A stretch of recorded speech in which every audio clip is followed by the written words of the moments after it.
DFS বা depth first search algorithm.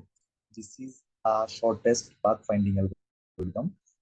Both directed and undirected গ্রাফের জন্য এটা কাজ করে, এবং এক্ষেত্রে আমাদের গ্রাফটা হবে আনওয়েটেড, অর্থাৎ এখানে কোনো ওয়েট দেওয়া থাকবে না। তবে আমরা বলতে পারি বাই ডিফল্ট প্রত্যেকটা এজের ভ্যালু হবে 1। এটা সলভ করার জন্য আমাদের দুইটা ওয়ে আছে।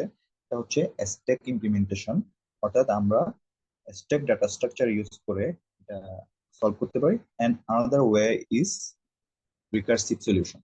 রিকার্সিভ সলিউশনও ইন্টারনালি স্ট্যাক ইউজ করে থাকে, তবে এটার মেকানিজমটা একটু অন্যরকম। আমরা যদি সুযোগ পাই শেষের দিকে রিকার্সিভ সলিউশন নিয়ে আলোচনা করব, বাট ফার্স্টে ভেরি ইজি ইমপ্লিমেন্টেশন আমরা স্টেপ নিয়ে আলোচনা করব। বিকজ আমরা যখন ডিএফএস বা ব্রেথ ফার্স্ট সার্চ অ্যালগরিদম করেছি, সেখানে আমরা যেই ওয়ে বা প্রসিডিউর ফলো করেছি এবং যেই ডাটা স্ট্রাকচার ইউজ করেছি, আই মিন আমরা কিউ ইউজ করেছিলাম, এখানে জাস্ট স্টেক ইউজ করব, অলমোস্ট বাকি সবকিছু আমার।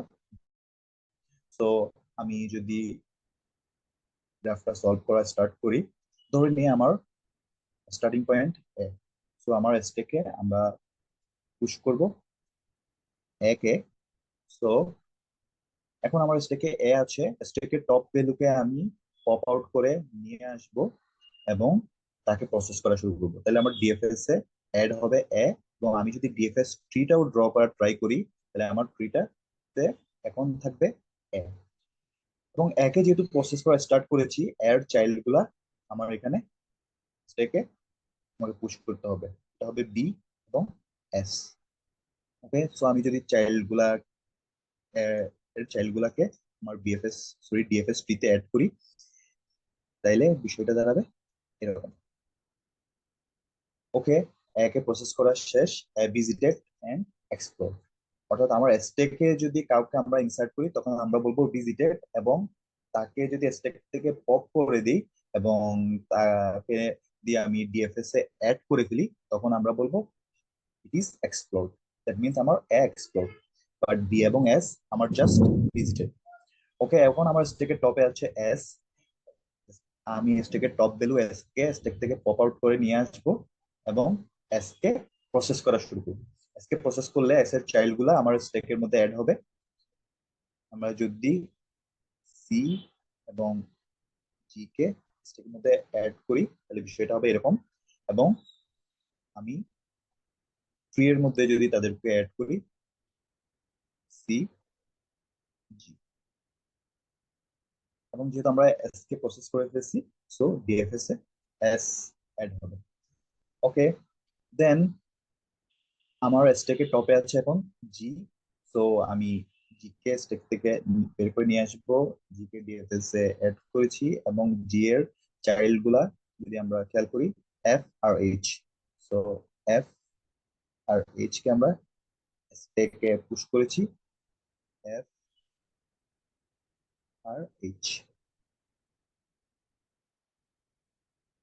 ওকে, তো এখন আমার স্টেকের টপে আছে হচ্ছে এইচ। তো এইচ কে আমরা স্টেক থেকে যদি বের করে নিয়ে আসি, তাহলে এইচ কে আমার ডিএফএস এ অ্যাড করলাম, এইচ এর চাইল্ড হচ্ছে ই, ই কে স্টেকে পুশ করছি, এবং এইচ এর চাইল্ড ই কে যদি আমরা ট্রি তে অ্যাড করি। এখন কোয়েশ্চেন হচ্ছে এইচ এর চাইল্ড তো শুধু ই না, এইচ এর চাইল্ড জিও আছে, but G already visited and explored, so এটাকে নিয়ে আমরা কিছুই করবো না। ওকে, দেন আমার স্টেকের টপে আছে এখন ই। ই কে আমরা প্রসেস করা শুরু করব। ই কে এখান থেকে যদি পপ করে দিই, তাহলে ই আমার এখানে অ্যাড হবে, এবং ই এর চাইল্ড গুলা নিয়ে যদি আমরা কাজ করা ট্রাই করি, ই এর চাইল্ড হচ্ছে সি এবং এইচ। তো ই এর চাইল্ড সি অলরেডি ভিজিটেড বলে আমার স্টেকের মধ্যে আছে। তো এই কারণে আমরা এটা করব, এটা কিন্তু শুধু ভিজিটেড নট এক্সপ্লোর, তাই আমরা একটা প্রসেস দিয়ে দিব ই আর সি এর মধ্যে। আর ই এর অ্যানাদার চাইল্ড হচ্ছে আমার H. H not only visited but also explore, so এক্ষেত্রে কোনো প্রসেস হবে না। ওকে, তো ই কে প্রসেস করা শেষ। এবার স্টেকের টপে যদি আমরা খেয়াল করি, তাহলে স্ট্যাকে টপে আছে এখন এফ। সো এফ কে নিয়ে আমরা প্রসেস করা শুরু করবো। এফ কে যদি আমরা এখান থেকে পপ করে দিই, তাহলে এফ ডিএফএস এ অ্যাড হইলো। এবং এফ এর চাইল্ড গুলা যদি আমরা খেয়াল করি, এফ এর চাইল্ড হচ্ছে সি এবং জি। তো এফ এর চাইল্ড সি এর বিষয়টা যদি আমরা খেয়াল করি, C visited, only visited, not explore. So F আর সি এর মধ্যে আমরা একটা প্রসেস দিয়ে দিব। আর এফ এর অ্যানাদার চাইল্ড জি এর জন্য যদি আমরা খেয়াল করি, G already visited and explore. So এই ক্ষেত্রে কিছুই হবে না। ওকে, তাহলে আমার এফ এর কাজ শেষ। এখন স্ট্যাকের টপে হচ্ছে সি। তো সি কে আমরা যদি পপ করে দিই এবং সি কে ডিএফএস এ অ্যাড করি, সি এর চাইল্ড গুলা নিয়ে যদি কাজ করি, সি এর চাইল্ড হচ্ছে আমার ডি ই এফ। তো আমরা আনভিজিটেড চাইল্ডটাকে যদি আগে অ্যাড করি, ডি, এবং ডি কে স্ট্যাকে পুশ করলাম। এখন যেটা হবে, সি এর বাকি চাইল্ড গুলা, সি এর বাকি চাইল্ড হচ্ছে ই। ই অলরেডি ভিজিটেড এন্ড এক্সপ্লোরড, ই কে নিয়ে আর কিছু করবো না। এফ অলরেডি ভিজিটেড এন্ড এক্সপ্লোরড, কিছু করবো না। সো সি এর কাজ শেষ। এখন স্ট্যাকের টপে যদি আমরা খেয়াল করি, স্ট্যাকের টপে এখন ডি। তো ডি কে নিয়ে আমরা কাজ করব। ডি কে এখান থেকে পপ করে নিয়ে আসলে ডি এখানে অ্যাড হবে। ডি এর চাইল্ড গুলা যদি খেয়াল করি, ডি এর চাইল্ড হচ্ছে only C, but C already visited and explored, কিছুই হবে না। সো ডি এর কাজ শেষ। এখন স্ট্যাকের টপে আছে বি। তো আমরা এখন বি কে নিয়ে কাজ করব। বি কে স্ট্যাকে পপ করে দিয়েছি, বি কে এখানে অ্যাড করেছি। বি এর চাইল্ড হচ্ছে A, already visited and explored, and at the same time আমাদের স্ট্যাকও এমটি হয়ে গেছে।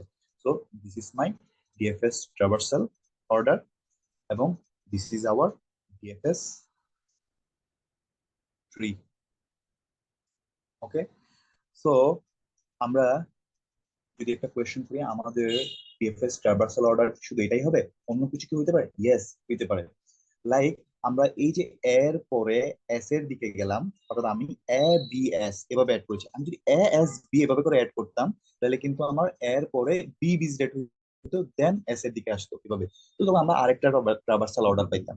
অর্থাৎ আমার সেম নোডের যে চাইল্ড বা চিলড্রেন গুলো আছে, সেগুলো কোন অর্ডারে আমরা স্ট্যাক পুশ করতেছি, এর উপর বেস করে আমার ডিএফএস ট্রাভার্সাল অর্ডার ডিফারেন্ট হইতে পারে। ওকে, এটা বোঝা গেল। এখন আমরা যদি আমার রিকার্সিভ সলিউশন নিয়ে আলোচনা করি, রিকার্সিভ সলিউশনে আসলে বিষয়টা কিরকম হয়। ওকে, আমি যদি রিকার্সিভ সলিউশনটা করি, ফার্স্টে আমরা ধরে নিই আমরা এ থেকে স্টার্ট করব। সো একে আমরা আমাদের স্টেকের মধ্যে রাখলাম। অর্থাৎ এই ক্ষেত্রে সে আসলে যেটা করে রিকার্সিভ সলিউশনে, অর্থাৎ যখন যাকে কল দেয় তখন তাকে প্রিন্ট করে, অর্থাৎ সেটাই তার ট্রাভার্সাল অর্ডার। সো আমার এ এখানে অ্যাড হয়ে যাবে ডিএফএস এ। দেন এর পরে আমরা ধরে নিই আমরা এস এ যাব। ওকে, আমরা কিন্তু এর বাকি চাইল্ড দিতে এখনো যাইনি, কিন্তু এটা আমাদেরকে মাথায় রাখতে হবে যে এর একটা চাইল্ড এখনো বাকি আছে। তো এর চাইল্ড এস এ আমরা আসলাম। তো এস টাকে এস কে অ্যাড করলাম। যেহেতু আমরা যাকেই যখন ট্রাভার্স করতেছি তাকেই ডিএফএস ট্রাভার্সাল অর্ডার অ্যাড করবো, সো এস এখানে অ্যাড হবে। দেন এস এর পরে আমরা ধরে নিতে পারি আমরা জিতে যাব। সো জি কে এখানে রাখলাম এবং ডিএফএস এও অ্যাড করে দিলাম।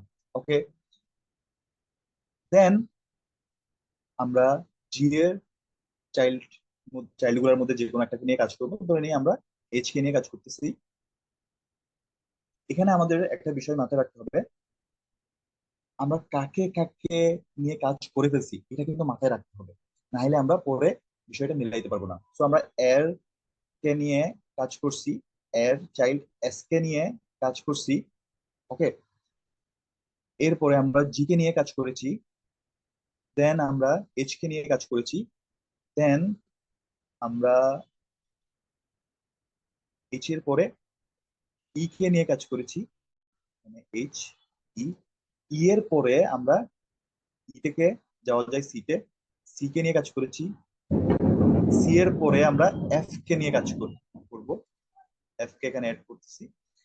এখন এফ এর পরে জি তে আর আমরা যাব না, because G already visited, GK নিয়ে আমাদের কাজ হয়ে গিয়েছে, সেটা অনেকটা এরকম।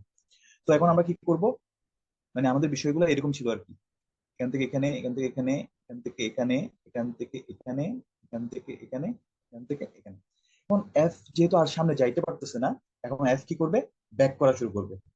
সো এফ কাটা পড়বে, এফ ব্যাক করবে সি এর কাছে।